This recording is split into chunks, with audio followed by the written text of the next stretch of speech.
আসসালামু আলাইকুম সবাইকে। আশা করি সবাই অনেক বেশি ভালো আছেন। আলহামদুলিল্লাহ আমি অনেক ভালো আছি। আজকে রান্না করব মুরগির মাংস। প্রথমে কড়াইয়ে তেল দিয়ে দিলাম। তেলটা গরম হয়ে গেলে এর মধ্যে মুরগির মাংস দিয়ে দিলাম।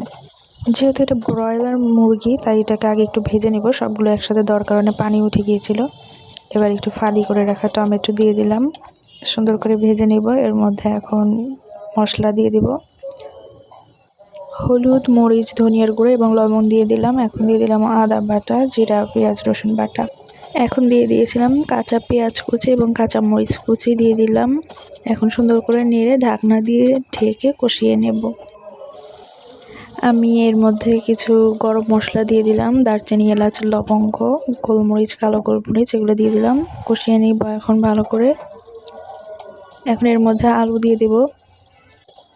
আলুটা দিয়ে ভালো করে কষিয়ে নেব। আলুটা একটু পরেই দিয়েছিলাম কারণ নতুন আলু সিদ্ধ হতে খুব বেশি একটা সময় লাগবে না, এই জন্য পরে দিয়েছিলাম। এখন আবারও সুন্দর করে ঢেকে খুব ভালো করে কষিয়ে নেব। এই তো কষানো হয়ে গেছে। এখন পানি দিয়ে দিলাম, নর্মাল পানি দিয়ে দিলাম। এখন রান্না করে নেব।